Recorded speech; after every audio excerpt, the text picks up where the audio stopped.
Assam higher secondary education কাউন্সিলে অসমৰ ছাত্ৰ ছাত্ৰীসকলৰ কাৰণে এটা গুৰুত্বপূৰ্ণ নটিফিকেশ্যন জাৰি কৰিছে।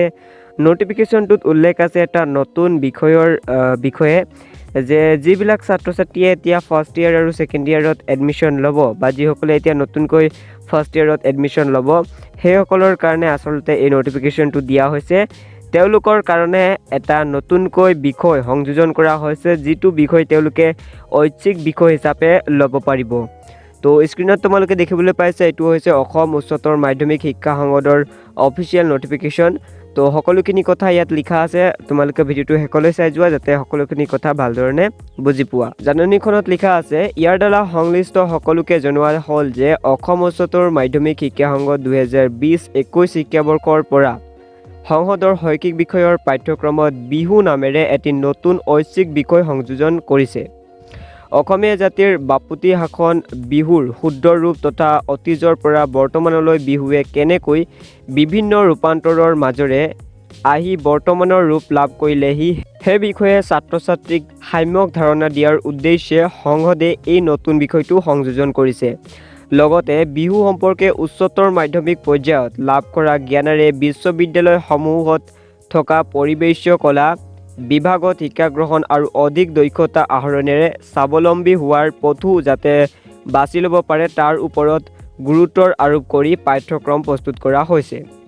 2020-21 শিক্ষাবৰ্ষত উচ্চতৰ মাধ্যমিক কলা শাখাৰ প্ৰথম বাৰ্ষিকত নামভৰ্তি কৰা আগ্ৰহী ছাত্ৰ ছাত্ৰীয়ে বিহু বিষয়টো ঐচ্ছিক বিষয় হিচাপে ল'ব পাৰিব। এই বিষয়টোত ভাত্তিক আৰু ব্যৱহাৰিক দুয়ো ধৰণৰ পাঠ্যসূচী থাকিব। অসম উচ্চতৰ মাধ্যমিক শিক্ষা সংসদৰ অন্তৰ্গত সমূহ শিক্ষা প্ৰতিষ্ঠানক তেওঁলোকৰ ছাত্ৰ ছাত্ৰীসকলক নতুন বিষয়টোৰ বিষয়ে অৱগত কৰাৰ লগতে শিক্ষানুষ্ঠানৰ জাননী ফলকত জাননী দিবৰ বাবে জনোৱা হ'ল। বিষয় ল'ব বিচৰা শিক্ষা প্ৰতিষ্ঠানসমূহক বিষয়টোৰ খোলাৰ বাবে অনুমতি বিচাৰি সংসদৰ লগত যোগাযোগ কৰিবলৈ কোৱা হ'ল। এইখনেই হৈছে অসম উচ্চতৰ মাধ্যমিক শিক্ষা সংসদৰ তৰফৰ পৰা দিয়া অফিচিয়েল জাননী। জাননীখনত কোৱা হৈছে যে অসম উচ্চতৰ মাধ্যমিক শিক্ষা সংসদে বিহু নামেৰে এটা নতুনকৈ বিষয়ৰ সংযোজন কৰিছে। এই বিষয়টো এতিয়া যিসকল মেট্ৰিক পৰীক্ষাৰ্থীয়ে পাছ কৰি এতিয়া নতুনকৈ এডমিশ্যন ল'ব ফাৰ্ষ্ট ইয়েৰত আৰু কলা শাখাত এডমিশ্যন ল'ব সেইসকল ছাত্ৰ ছাত্ৰীৰ কাৰণে এই নতুন বিষয়টো সংযোজন কৰা হৈছে। এই বিষয়টোত অতীজৰ পৰা বৰ্তমানলৈকে বিহুৱে কেনেকৈ বিভিন্ন ৰূপান্তৰৰ মাজেৰে আহি বৰ্তমানৰ ৰূপ লাভ কৰিলেহি সেই বিষয়ে যাতে ছাত্ৰ ছাত্ৰীসকলে সম্যক ধাৰণা এটা পায় তাৰ উদ্দেশ্যে এই নতুন বিষয়টো সংযোজন কৰা হৈছে।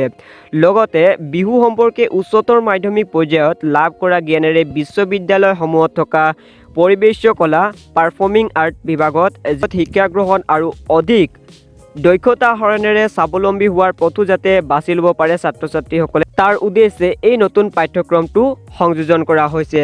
লগতে এই বিষয়টোত ভাত্তিক আৰু ব্যৱহাৰিক দুয়ো ধৰণৰ পাঠ্যসূচী থাকিব। সেইবাবে অসম উচ্চতৰ মাধ্যমিক শিক্ষা সংসদে যাতে অসমৰ ছাত্ৰ ছাত্ৰীসকলে যিসকলে ফাৰ্ষ্ট ইয়েৰত এডমিশ্যন ল'ব এইবাৰ কলা শাখাত সেইসকলে যাতে এই বিষয়টোৰ বিষয়ে জানে তাৰ কাৰণে অসমৰ যিমানবিলাক ইনষ্টিটিউশ্যন আৰু কলেজ আছে AHSCৰ আণ্ডাৰত সেইবিলাকক কোৱা হৈছে যে এই নতুন বিহু নামৰ বিষয়টোৰ বিষয়ে নটিছ বৰ্ডত যাতে এখন জাননী দিয়ক যাতে ছাত্ৰ ছাত্ৰীসকলে বিষয়টোৰ বিষয়ে ভালধৰণে গম পায় আৰু যিসকল ছাত্ৰ ছাত্ৰীয়ে ইচ্ছুক সেইসকলে এই বিষয়টো ঐচ্ছিক বিষয় হিচাপে লয়।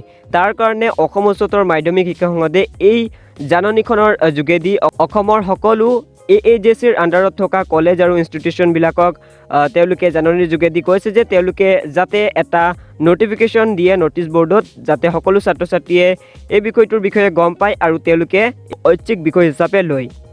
চ' এইটোৱে হৈছে অসম উচ্চতৰ মাধ্যমিক শিক্ষা সংসদৰ তৰফৰ পৰা দিয়া অফিচিয়েল জাননী। জাননীখনৰ যোগেদি নতুনকৈ যি এটা বিষয় সংযোজন কৰা হৈছে বিহু নামৰ এই বিষয়টোৰ বিষয়ে কোৱা হৈছে। তো আই হোপ তোমালোকে সকলোখিনি কথা ভালধৰণে বুজি পালা। যদি বুজি পালা তেনেহ'লে এই ভিডিঅ'টো এটা লাইক কৰিবলৈ পাৰা আৰু তোমালোকে কমেণ্ট কৰি জনাবা যি অসম উচ্চতৰ মাধ্যমিক শিক্ষা সংসদে এই নতুন বিষয়টো তোমালোকৰ কাৰণে লৈ আহিছে তোমালোকৰ কাৰণে কিমান ভাল হৈছে বা তোমালোকে কিমান ইণ্টাৰেষ্টেড এই নতুন বিষয়টোৰ ওপৰত তোমালোকে কমেণ্ট কৰি জনাব পাৰা। চ' তেতিয়াহ'লে মই নেক্সট এটা নতুন ভিডিঅ'ত আকৌ লগ পাম। Good bye.